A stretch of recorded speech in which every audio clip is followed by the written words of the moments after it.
Muito boa tarde. É com alegria que mais uma vez aqui nos encontramos. Que possamos aproveitar esta uma hora em que vamos estar juntos, né? Porque se estamos aqui, nós estamos com um propósito nobre, né? Nós estamos preocupados com essa nossa estadia aqui nessa escola que é a Terra. Então, vamos procurar a vivência de tudo que aqui aprendemos para sairmos daqui aprovados. Porque sair daqui, nós não temos dúvida que vamos sair, né? É a única certeza que nós temos. Quando nós reencarnamos, é que vamos, em algum momento, dar o fora daqui. Então, a gente tem que estar preparado para isso. E temos essa alavanca maravilhosa que é a doutrina espírita, que realmente nos auxilia e muito, né? Bom, hoje a nossa irmã Sueli já vai aqui falar sobre lei de destruição e vamos ao nosso momento de interiorização para procurarmos, através do recolhimento, o ambiente para fazermos a nossa prece. Deus, querido Pai, obrigada, Senhor, por mais esse encontro. Que possando, em ampliando os nossos entendimentos à luz da doutrina espírita, que possamos, Senhor, através de um esforço bastante grande, a vivência, para que estejamos em paz, em harmonia, e para que, quando daqui partirmos, estejamos bem.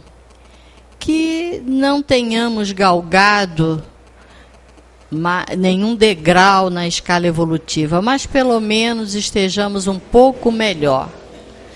Abençoa-nos, Senhor, e que essa reunião transcorra em clima de muito aprendizado para todos nós. Obrigada. Graças a Deus e que assim seja. E com vocês, Celi Machado. Vamos lá. Boa tarde para todos nós. Dando sequência, então, ao estudo do Livro dos Espíritos, nós vamos receber os ensinamentos dos Espíritos sobre a lei de destruição. Terminamos de abordar a lei de conservação e essa lei de destruição é o contrapeso da outra. Né? Nós necessitamos das duas aí para fazer o equilíbrio entre o estado de conservação e de destruição. Então, seguindo a sequência das leis morais, em O Livro dos Espíritos, temos aí os ensinamentos dos Espíritos sobre essas questões todas. O instinto de destruição teria sido dado aos seres vivos com fins providenciais? Porque existe, né, o instinto de destruição em todos os seres vivos. Aí eles respondem: as criaturas de Deus são os instrumentos de que ele se serve para atingir os seus fins. Para se nutrirem, os seres vivos se destroem entre si com o duplo objetivo de manter o equilíbrio da reprodução, que poderia tornar-se excessiva, e utilizar os restos do invólucro exterior. Então, equilibrando a questão da reprodução, eles se destroem, né? Eles matam para se alimentar. E aí, esses dois objetivos, porque eles matam e se alimentam daquele exterior, né? Porque é apenas o invólucro que é destruído. E esse invólucro não é mais do que acessório, não a parte essencial do ser pensante, pois este é o princípio inteligente, indestrutível, que se elabora através das diferentes metamorfoses, porque passa. Então, isso é o equilíbrio da natureza, muito longe do que a gente faz, né? Porque a gente não destrói para o equilíbrio, né, da reprodução. Nós destruímos muito mais, mas infinitamente mais do que o necessário. Então, isso aí, nós vamos responder muito por essa inferioridade. Quando a gente fala, mas isso não se pode fazer, a gente vai responder por isso, vai responder por aquilo. Claro que nós não estamos falando que essa resposta, os espíritos não estão se referindo a isso, que essa resposta vai chegar particularizada. Ah, você vai pagar dessa forma porque você matou bicho, porque você comeu bicho. Não. É de uma maneira geral, porque isso mostra, né, esse desequilíbrio que a gente provoca na natureza, com o nosso egoísmo, com a nossa ganância. Isso tudo mostra a nossa inferioridade ainda exacerbada.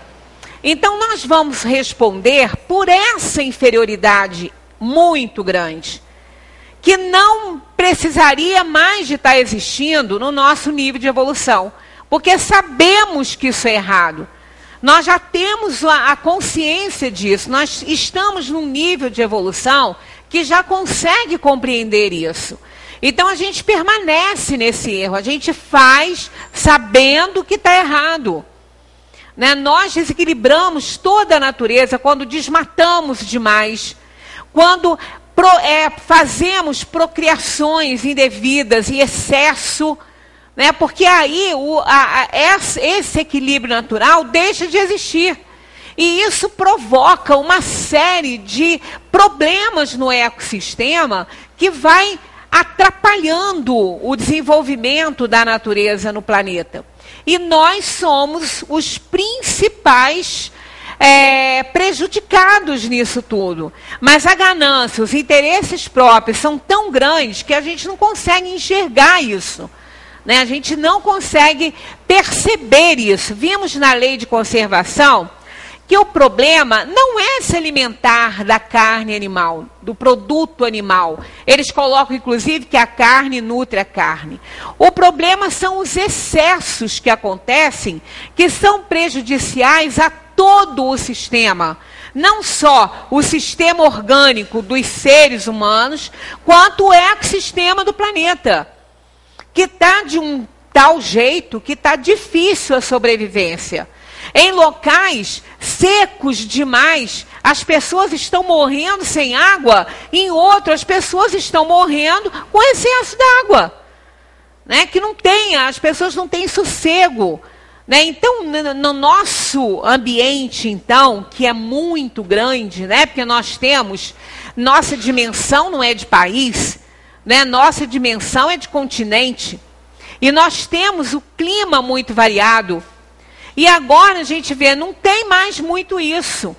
Né? No sul, onde sempre fazia muito frio, agora tem calores muito semelhantes àqueles estados que estão, né, próximo ao Equador.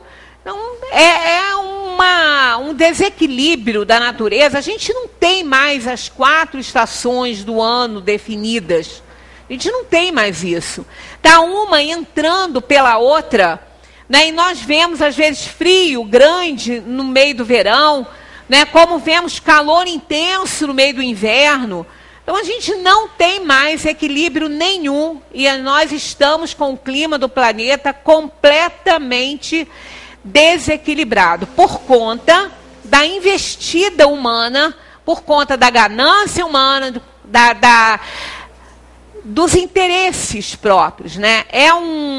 O agronegócio é muito rentável, muito, né? Gera bilhões e bilhões. E aí não tem limite, as pessoas realmente não têm limites. Eu não sei onde que a gente vai chegar, né? Porque é aquela história também, a gente fala assim, mas eu não sou tão responsável por isso, né?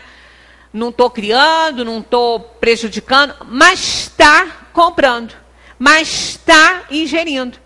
Então, se a procura é grande, a demanda tem que ser grande. Isso é uma coisa lógica. Né? Antigamente, bem antigamente, quando não tinha tanto essas coisas, a reprodução era natural, a reprodução era normal. Né? Eram os machos cobrindo as fêmeas. E quando a natureza própria, né, das fêmeas não estava preparada, não estava em condições, elas às vezes retardavam cios ou então não emprenhavam, né? Porque a natureza é sábia, mas hoje isso não acontece, né? Hoje não é assim. As fêmeas são violentadas o tempo inteiro, elas são inseminadas o tempo inteiro elas são inseminadas. E é hormônio em cima de hormônio para que elas ficam férteis, insemina, elas têm as crias que são arrancadas delas, porque eles querem a carne do cordeirinho, eles querem a carne tenra, né, da novilha. Então, é algo assim assustador, né, que acontece e a gente não tem a menor ideia. E muitos não querem nem ter, para não ter que assumir essa responsabilidade, né? Preferem não saber, preferem não ter. Então a gente tem que pensar muito, né? Nós estamos num país mergulhado na corrupção. Não tem mais aonde encontrar um ponto limpo, não tem. Está chafurdado na corrupção. Né? Na corrupção, na falcatrua, em tudo. Mas é como o conto do vigário, né? O conto do vigário, não há de se lamentar quem cai no conto do vigário. Porque quem cai no conto do vigário quer levar vantagem. Se a coisa custa 100, o outro está oferecendo 30, tem algo errado.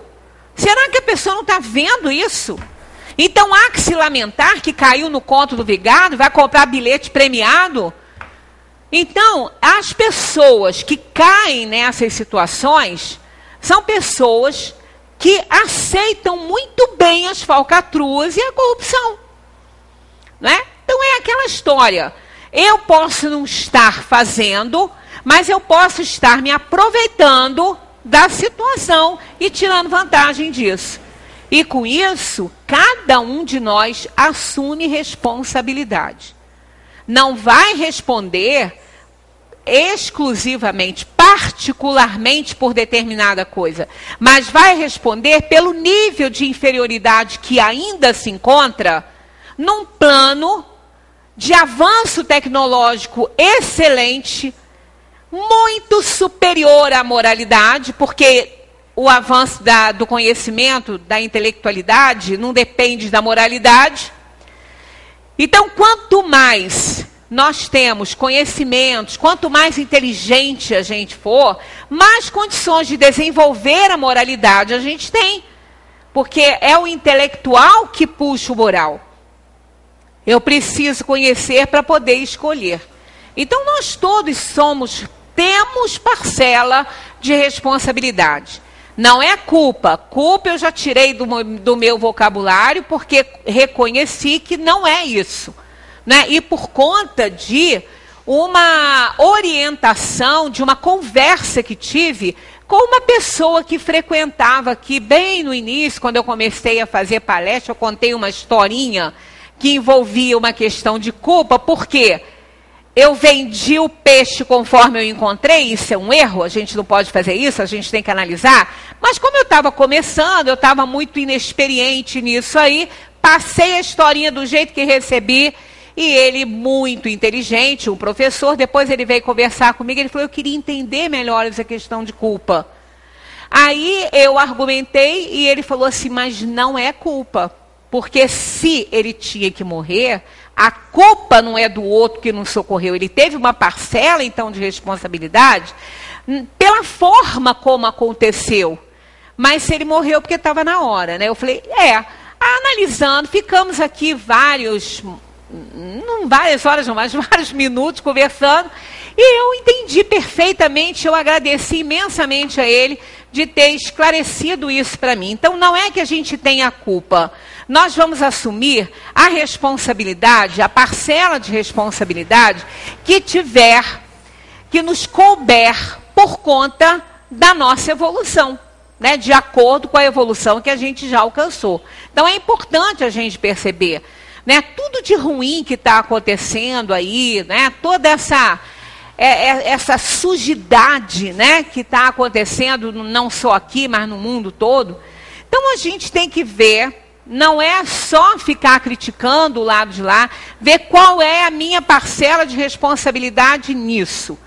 Né? Então, a gente tem muita coisa boa para aprender aí com essa lei de destruição.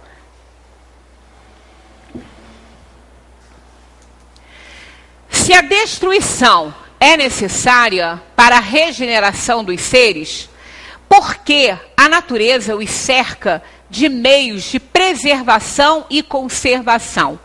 Né? Porque a gente tem medo da destruição, a gente tem medo da morte, a gente tem muito terror, né, dessas coisas todas. E eles respondem, para evitar a destruição antes do tempo necessário. Então, todas as vezes que nós abatemos, né, um ser vivo para uma alimentação que realmente não é fundamental para a nossa alimentação, aquele excesso, nós estamos acelerando a saída daquela vida de um estágio importante para o seu desenvolvimento. Então, isso é muito sério. E isso acontece, isso se dá por conta da nossa inferioridade, da nossa ignorância. Ignorância que não está totalmente assim fora do nosso conhecimento, não. Não é uma ignorância por conta de falta de oportunidade de aprender, não. É a gente que não quer. Nós que não queremos. Então não adianta a gente falar assim, eu prefiro ficar sem saber, eu prefiro ficar na ignorância, porque assim eu não vou errar sabendo. Já está errando sabendo. Porque se já está pensando assim, não quer aprender, não quer tomar conhecimento, não quer assumir responsabilidade sobre aquilo. Então já errou, já está mostrando a inferioridade, a imoralidade. Então a gente tem que pensar sobre isso. Nós estamos num estágio evolutivo que a gente não pode mais errar. Erro velho. Errou, erro velho. Caiu no mesmo buraco mais de uma vez, vai sofrer muito por isso. Erros novos são diferentes, né? Porque nós aprendemos errando. Testando, errando. Agora, a partir do momento que a gente aprendeu, ficar caindo no mesmo buraco é abdicar da maior conquista do espírito humano, que é o raciocínio. É o raciocínio sem limite. Somos os seres mais importantes por conta disso. Temos que fazer jus a isso, né? Então, é para evitar a destruição antes do tempo necessário que foi dado para a gente o instinto de conservação. Não só da nossa espécie, quanto de todas as outras. Não é? Porque tirar uma vida, seja qual for, do reino vegetal, do reino animal, sem necessidade nenhuma, porque esse abate incomensurável, não dá nem para medir esse abate de animais o tempo todo, né? Essa criação destinada para isso o tempo todo, é totalmente desnecessária para nutrir a nossa carne. Aliás, segundo os entendidos, não sou eu que falo isso, segundo os nutrólogos, 70% do que a gente ingere é desnecessário. 70% do que a gente ingere durante o dia, na nossa alimentação, é desnecessário. Nós precisamos de 30% só do que a gente come. Quem come bastante, né? Porque tem gente que já é muito comedido, que já é muito limitado, né? Então, são excessos. Esses excessos todos vão nos levar a doenças, vão nos levar a problemas sérios de toda a ordem, né? Até questão de humor, não é? Uma pessoa que come muito e mal, ela é mal-humorada. Ela é irritável, porque os alimentos, eles têm substâncias que ativam determinados hormônios no organismo que causam irritabilidade, uma série de coisas. Então, os excessos são todos prejudiciais, até excesso de amor. Porque também Porque nós não amamos incondicionalmente. O único excesso, o único amor que em excesso não prejudica é o incondicional. Mas esse não é da nossa alçada, a gente sabe disso. Nós condicionamos os nossos afetos, a nossa forma de amar. Está sempre atrelada a alguma coisa. Está sempre atrelado. O amor incondicional em excesso não faz mal nenhum, mas o nosso faz. Quanto maior ele é, o nosso condicional, mais a gente prejudica, mais a gente sufoca, mais a gente invade, porque a gente acha que é dono. Porque ama. Mata por isso. Eu matei por amor. Tá, que bom, né? Que amor, né? Pessoa preferia não ser amada por uma criatura assim, né? Então, realmente, o único amor que em excesso não prejudica é o amor de Deus para nós, que é o incondicional. Esse a gente ainda não alcançou, não. A gente está próximo, mas tem muito chão para andar, né? Toda destruição antecipada. Isso aqui é tão importante, pena que isso aqui eu devia até estar com a letra preta aqui, mas eu tenho que equilibrar melhor essa cor de letra, essa cor de fundo, porque ainda não está do jeito que eu gosto, não. Toda destruição antecipada entrava o desenvolvimento do princípio inteligente. Gente, isso é muito sério. É muito sério, as pessoas não têm ideia de como isso é sério. Aquele princípio inteligente do cão, do golfinho, do cachorro, de tudo, é um princípio inteligente que está sendo elaborado nesse reino para se tornar um espírito humano. Quanto mais o atraso acontece desse princípio espiritual no setor evolutivo, mais tempo ele vai demorar para se tornar um espírito humano. E isso nós vamos pagar por esses atrasos todos, por essa invasão nos reinos, por essa destruição toda que a gente causa. E tudo que está escrito aqui, se vocês não estiverem visualizando muito bem, está lá. Eu copiei do Livro dos Espíritos tudo que está aqui. Está lá na lei de destruição do Livro dos Espíritos. Então, olha só, toda destruição antecipada entrava o desenvolvimento do princípio inteligente. Imaginemos quantos filhotes, que estão ali desenvolvendo um princípio e que iam ter uma vida, Um animal, um cão aí 15, 16 anos, se ele tiver de raça, se ele não tiver, se for sem raça definida, vai até 20 às vezes, 18, 20 anos. Eu não sei quanto tempo vive um gado, um boi, uma vaca, eu não sei quanto tempo vive, não.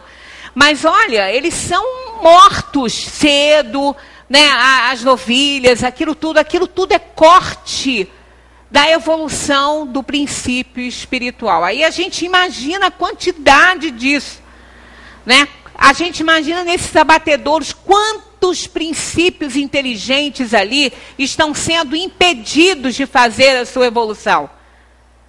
Isso é mais do que sério, é seríssimo. Mas eu não estou lá abatendo, mas está exagerando no consumo. E quando cada um exagera no consumo, aumenta a produção para atender a demanda.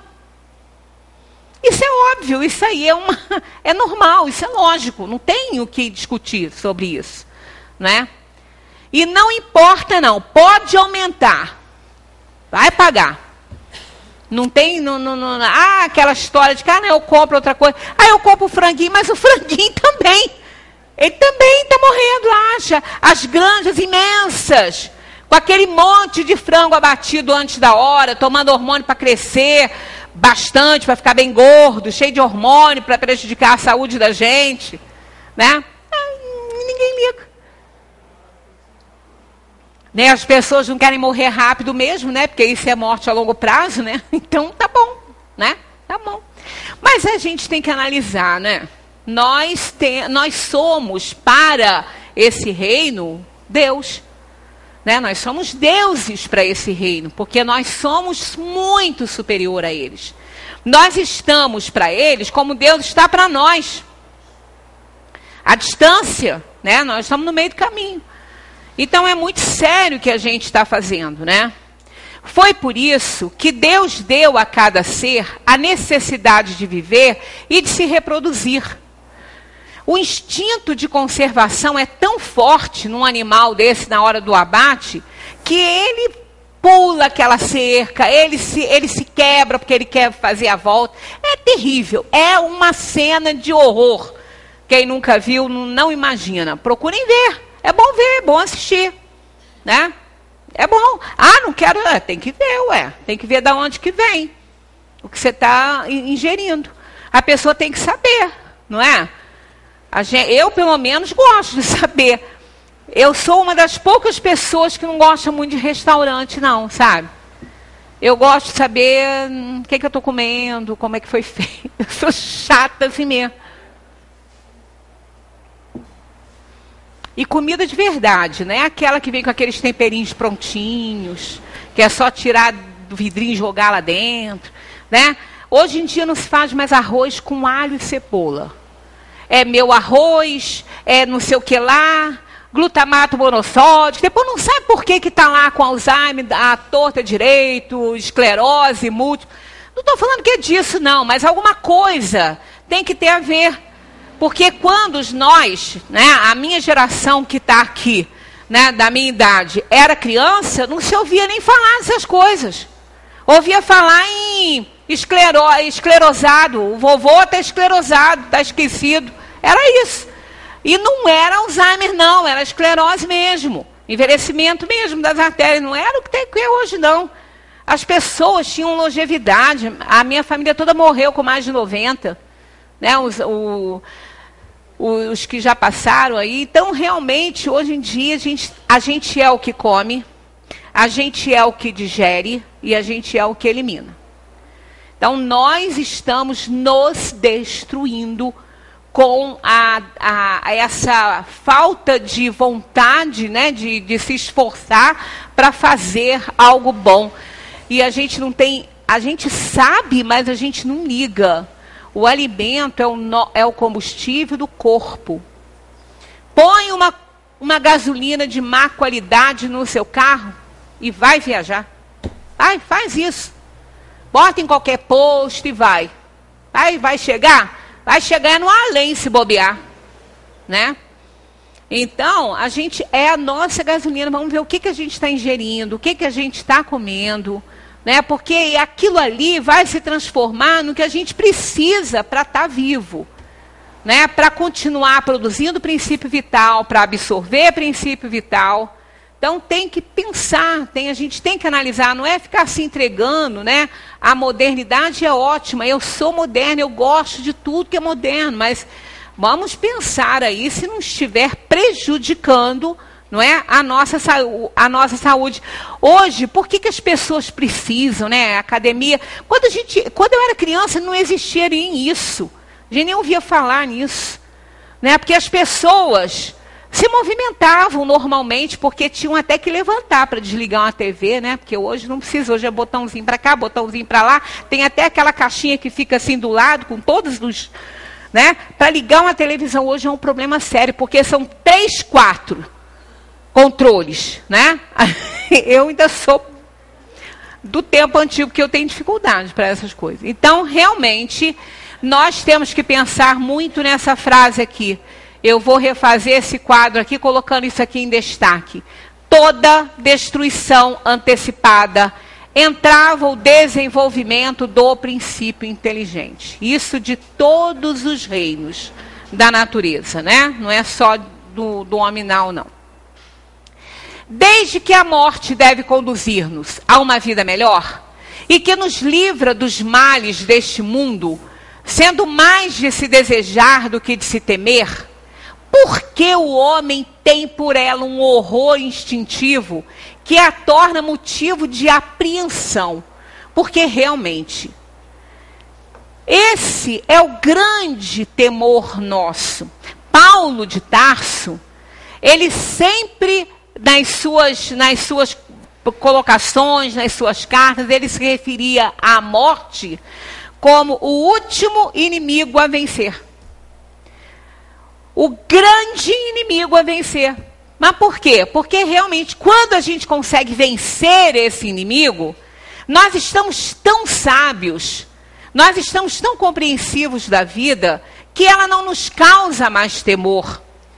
Nós não temos mais medo de prestar conta, né? Nós não temos medo da nossa consciência, porque, como os espíritos já falaram, morrer não dói. A separação da alma do corpo, no justo, é tranquilíssima. É muito simples, sem nenhum estresse, sem nenhuma dor. Como a gente viu aqui, né, os depoimentos de espíritos felizes, né, com o corpo ainda em vigília e eles fazendo uma homenagem ao próprio corpo que lhe serviu tanto tempo de instrumento, né? Então, o que nos causa temor é a nossa inferioridade, é o prestar contas. E não é para Deus, não, é para a nossa consciência. Tem até, eu até procurei essa historinha, mas eu não achei mais. É uma pessoa, um homem desencarnou e ele foi para uma sintonia que tinha outros parecidos com ele assim, atormentados pela visão daqueles a quem ele prejudicou. Então ele pedia, ele suplicava que tirassem aqueles espíritos dali, que tivessem piedade dele, porque ele estava sendo aterrorizado o tempo todo aterrorizado pelos espíritos a quem ele prejudicou. Inclusive, alguns ele tinha tirado até a vida. Aí, por estudos, né, porque isso eu acho que foi da Revista Espírita, se eu não me engano, que eu li, era para estudo, foram evocados alguns espíritos aos quais ele fazia referência. E esses espíritos falaram que nunca o atormentaram, que nunca estiveram perto dele. Aí o que era? A consciência dele. Não eram os espíritos, era a consciência dele. Porque ele aí, sem a roupagem física para servir de escudo para ele, né? Então ele estava entregue à consciência.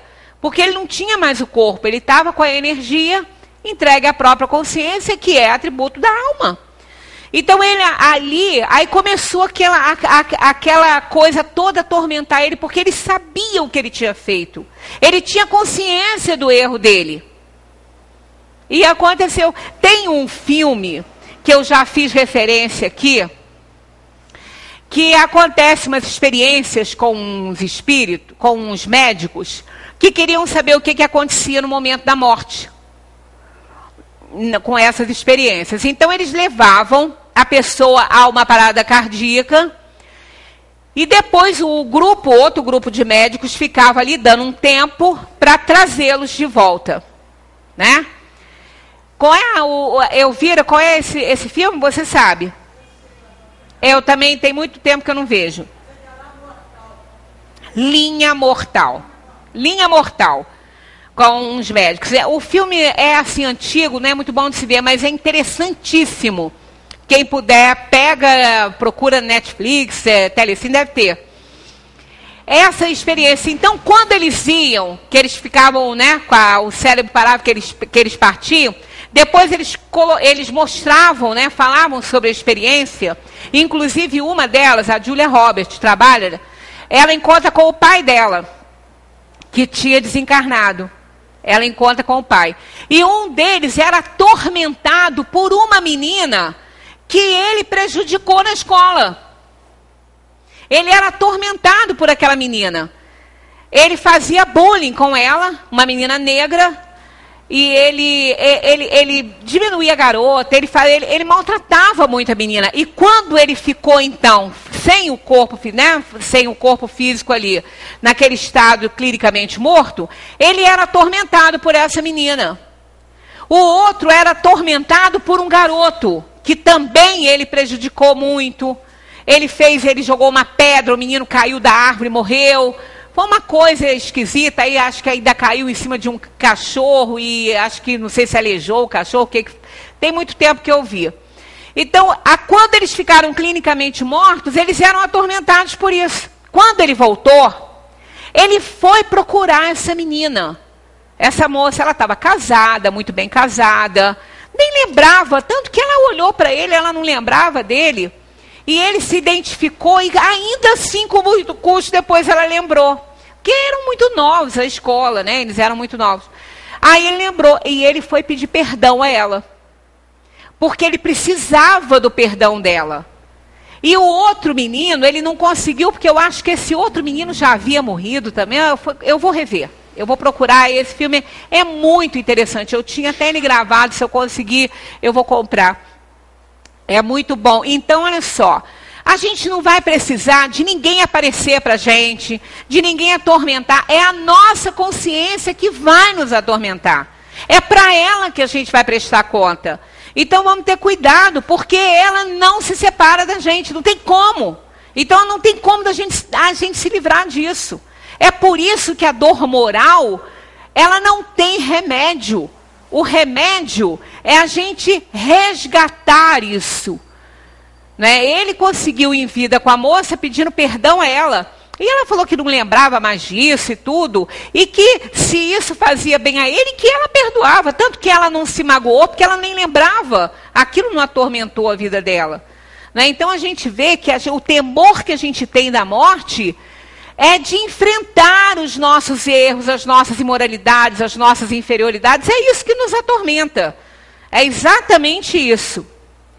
O homem, aqui eles falam, né? Aqui, ó, desde então que a morte deve conduzir-nos a uma vida melhor e que nos livra dos males deste mundo, sendo mais de se desejar do que de se temer, porque o homem tem por ela um horror instintivo que a torna motivo de apreensão. O homem deve procurar prolongar a sua vida para cumprir a sua tarefa. Olha, essa frase aqui está contido nela. Transplante de órgãos, tudo que se faz para conseguir salvar uma vida. Às vezes a pessoa fala assim, mas não tem lá no Livro dos Espíritos, Kardec não faz referência, os espíritos não fazem referência a transplante de órgão, a não sei mais o quê. Precisa ser específico? Isso aqui está generalizado aqui, ó. O homem deve procurar prolongar a sua vida para cumprir a sua tarefa. Então implica todos os cuidados com a saúde, todos os cuidados com a alimentação, com o corpo, né? Não lesionar o corpo, não prejudicar o corpo, não torná-lo doente. E se ele ficar doente, tratar do corpo, usar todos os procedimentos médicos que a ciência tem. Eu estou com câncer. Né? Então eu vou morrer mesmo. Para que eu vou me submeter àqueles tratamentos horrorosos, ficar careca? Qual é o problema de ficar careca? A inteligência não vai cair junto com o cabelo, não. A gente só não vai ter cabelo. Tem um lado bom, não precisa pentear, não precisa se preocupar. Né? Depois nasce tudo. E às vezes nasce mais bonito. Né? E se não nascer? Tem gente que não tem câncer e sofre de alopecia que não tem cabelo. Né? Fica careca. E daí? Quem vai ser menor, menos importante, menos inteligente porque não tem cabelo? Né? De jeito nenhum a gente tem que se preocupar com os efeitos disso. Ninguém está nessa situação por acaso. Ninguém pega um câncer por acaso. Não existe isso. No reino da natureza inferior tem. Os animais estão tendo câncer demais. E qual é a responsabilidade? Quem é? É dos humanos. É dos humanos que usam material inferior para fazer ração. Né? Que fazem cruzamentos errados. Então, é dos humanos. Um animal, quando pega câncer, ele pega câncer por culpa e responsabilidade dos humanos. Aqui cabe a palavra culpa. Porque eles sabem disso. Eles sabem disso. Como também todos que estão fazendo experiência com transgênicos sabem que eles podem ser extremamente prejudiciais. Eles sabem disso. Mas, é muito mais barato. Então, vende mais e produz mais. Então troca a vida e a saúde por isso, né? Pelo dinheiro que não vai levar. Porque caixão não tem gaveta. E lá não precisa de dinheiro. A moeda lá, isso é insignificante, né?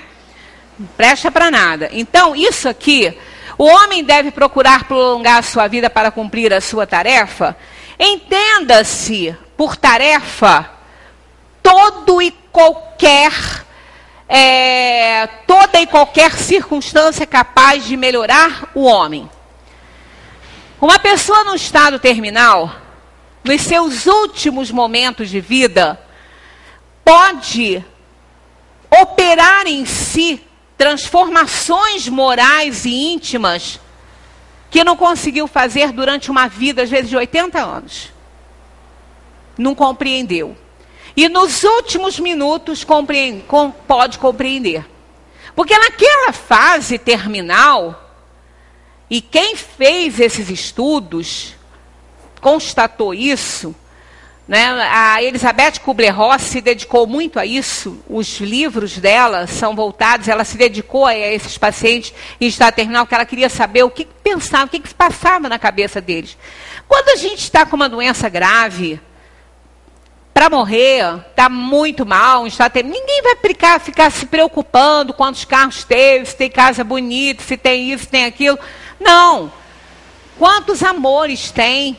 E vai se preocupar muito em deixá-los, não vai se preocupar com bens materiais.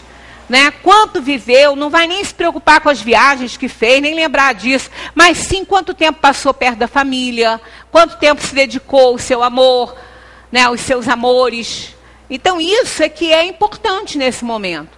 Aí a gente vê que naquele momento ali pode cair a ficha de alguém que viveu 80 anos e não caiu. Pode cair naquele momento. Então, é mais um motivo para a gente entender que jamais se deve dar oportunidade para eutanásia. Mas em vista do que eles estão fazendo aí com a questão do aborto, daqui a pouco estão autorizando também isso para nós aqui. Né? Infelizmente, daqui a pouco estão autorizando também. Então, tudo deve ser feito para salvar uma vida. Tudo. Ah, mas o transplante, se a pessoa está com a vida se esvaindo, também não é por acaso. Então, não poderia aquele órgão ser reparado de alguma forma para a pessoa não precisar de outro? Olha, isso aí implica uma série de coisas. Implica no desprendimento da família do doador, que no momento de maior dor sobre a terra, abre mão em favor da vida de alguém, abre mão dos órgãos do seu amor em favor da vida de alguém. Esse é o último ato de caridade que alguém pode fazer pelo outro. Né? Nós, no caso, se a gente quiser ser doador, é o último ato de caridade que a gente pode fazer, porque a gente já morreu, o corpo já morreu, vai fazer mais o que nessa vida? Nada. Essa é depois, né? É pós-morte. Então, isso aí, a gente vê que implica tantos gestos, tanto desprendimento, né? Tanta solidariedade, compaixão, tanto amor, que evolui a pessoa, melhora a pessoa. Então, essas situações são importantes num planeta onde nós, seres humanos, somos tão inferiores, somos tão agarrados às coisas desse mundo. Meu corpo, tem que meu, se fosse nosso a gente levava. Não é, nem ele é nosso, vai ficar aí. Não é, nós não vamos precisar disso mais. Ah, mas e se eu vou sentir? Se sentir é porque está no seu mapa kármico. Porque não necessariamente se sente. Não é sentir como se estivesse tirando o seu coração em vida. O corpo está morto. O cérebro não tem mais ligação. Só está funcionando o coração para poder não morrer o órgão. É uma máquina, um músculo, o coração. Não é? Então a gente tem que pensar numa série de coisas que a gente tem que fazer para preservar a vida até o último minuto. Até o último minuto ela pode ser útil. Se ela não for útil para quem está naquela situação, e ela não tem como não ser, mas é para nós que estamos presenciando aquilo tudo. E quem passa uma dor profunda, muda, reavalia a vida, muda seus valores, não tem como não mudar, não tem como não modificar. Então, tudo isso faz parte da vida que a gente está levando aqui na Terra. Então, é importante a gente preservar essa vida, fazer tudo, usar de todos os recursos, deixar que as coisas aconteçam no tempo certo.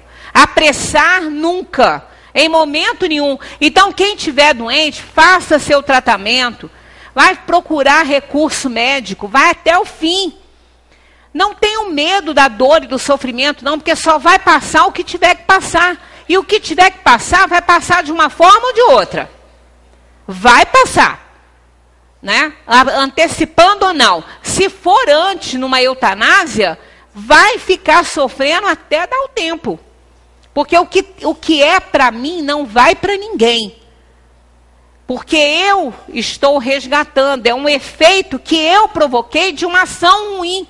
Então, isso é regra, não tem jeito. Então, todos os recursos devem ser usados. Né? Isso aqui é tão claro, é muito claro. Ó. O homem deve procurar prolongar a sua vida para cumprir a sua tarefa. Não importa qual seja a tarefa que ele tem profissional, seja a tarefa de trabalho voluntário, seja a tarefa de reforma íntima, né, de mudança interior, não importa. É uma tarefa que ele tem a fazer.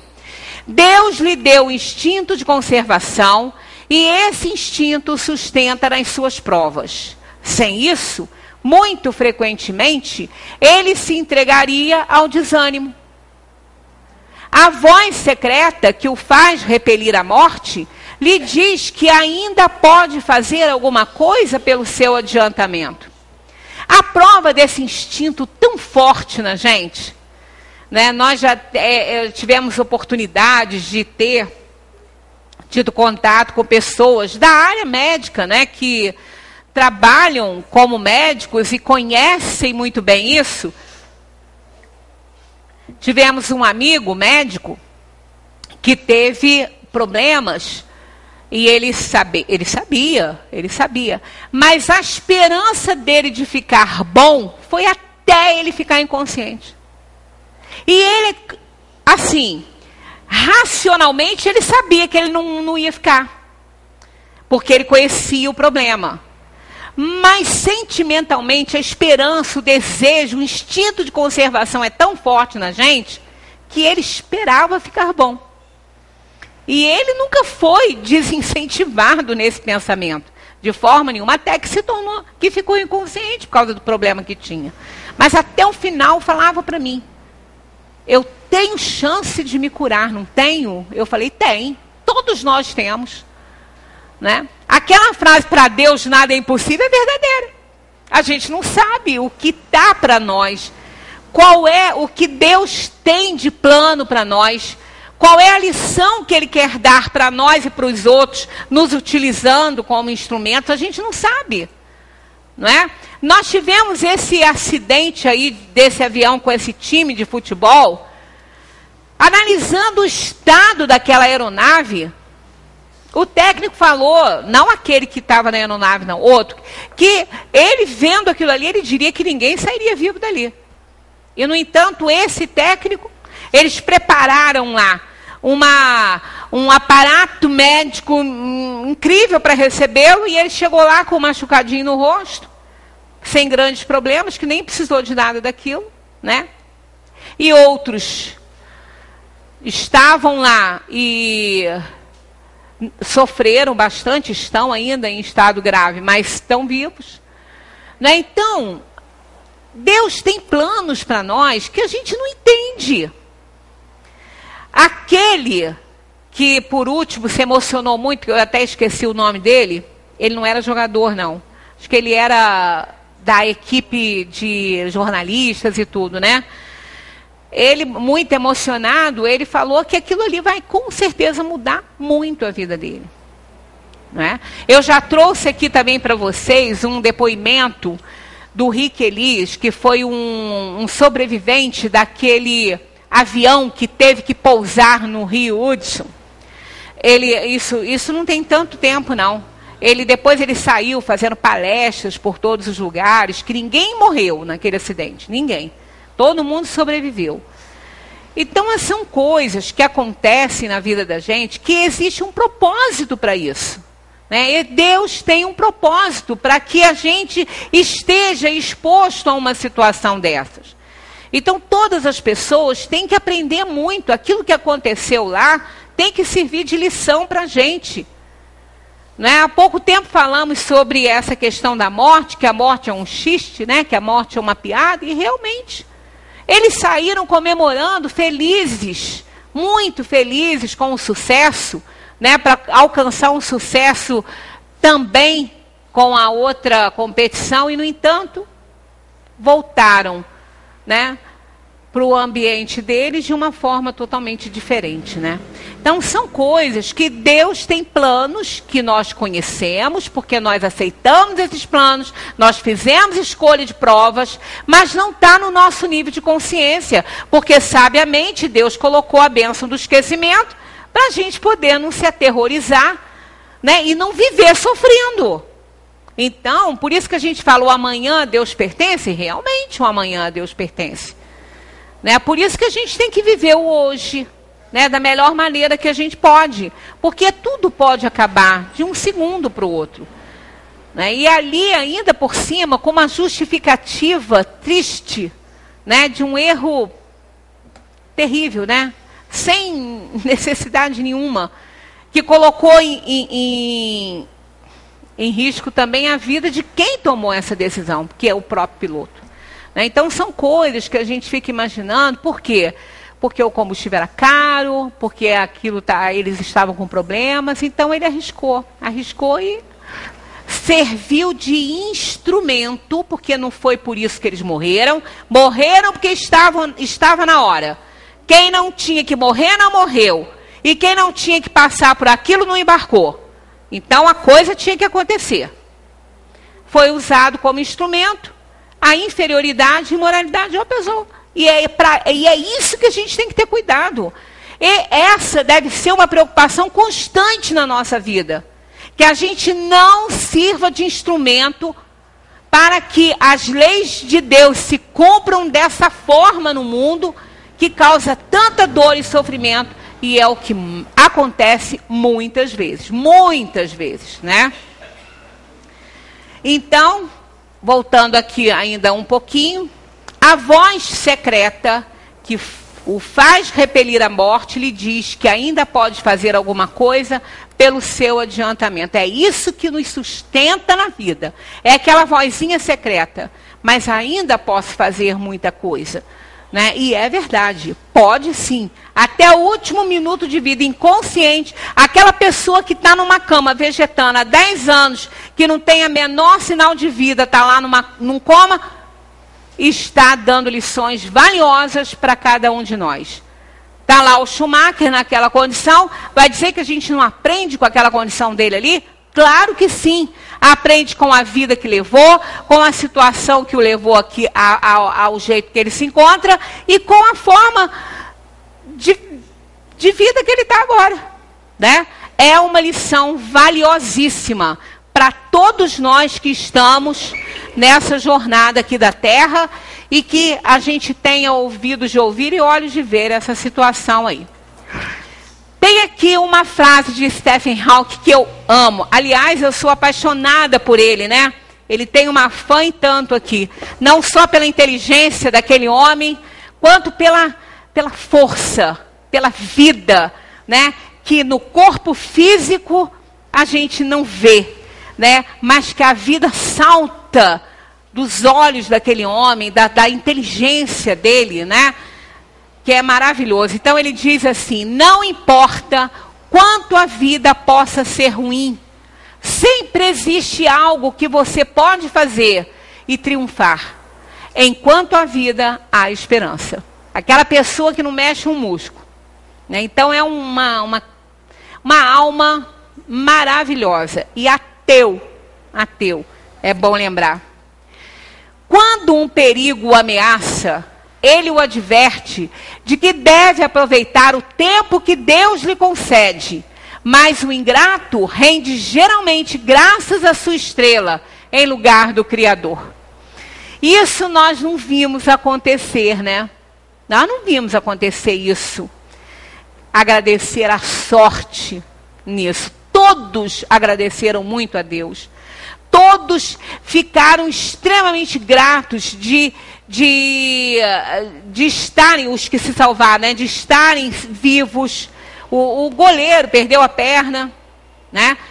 Todos eles eles não estão agradecendo a sorte, sim a Deus. Então nós vamos até chegar mais um pouquinho quando for mais para frente a questão da fatalidade, a gente já falou muito sobre isso. Quando Deus faz que a gente corra riscos que não era para correr, porque é interessante, né? Eles não tinham que morrer, mas estavam no avião e não morreram. A gente não sabe se ainda vão, né, perecer desse problema. Um está muito grave. Mas por que então? Qual a intenção, né, de Deus nisso aí? Já que eles não tinham que morrer, podia ter evitado que eles se marcassem, né? Mas eles tinham que passar por isso. Eles precisavam passar por isso. A gente não sabe quais são os valores que eles carregavam, quais são o estado evolutivo dessas pessoas. Então isso vai realmente ser uma alavanca fortíssima para eles desenvolverem aí um aperfeiçoamento moral muito grande. Ou pelo menos estão tendo essa grande oportunidade para isso, né? Então isso aí. Quando um perigo o ameaça, ele o adverte de que deve aproveitar o tempo que Deus lhe concede. Mas o ingrato rende geralmente graças a uma estrela, né? E não a esse ensinamento, a essa lição valiosa que Deus está nos oferecendo, né? Porque, ao lado dos meios de conservação, a natureza colocou ao mesmo tempo os agentes destruidores. E é claro, isso a gente já sabe, né? O remédio ao lado do mal. Já o dissemos, para manter o equilíbrio e servir de contrapeso. Né? Se a gente não tivesse medo da morte, esse terror da morte dado pelo instinto de conservação, a gente acabava com a vida no menor dos problemas, porque a gente sabe que a gente não morre, a gente já foi e já voltou tantas vezes, né? A necessidade de destruição é a mesma em todos os mundos? É proporcional ao estado mais ou menos material dos mundos e desaparece num estado físico e moral mais apurado. Nos mundos mais avançados que o vosso, as condições de existência são muito diferentes. A partida do plano material em mundos melhores que os nossos não é tão traumatizante quanto a nossa aqui. Porque é muito traumatizante. É horrível ver aquele corpo sem vida ali, dentro de uma caixa de madeira. É horrível isso. Tem pessoas que não aguentam ver, não querem ver. É terrível.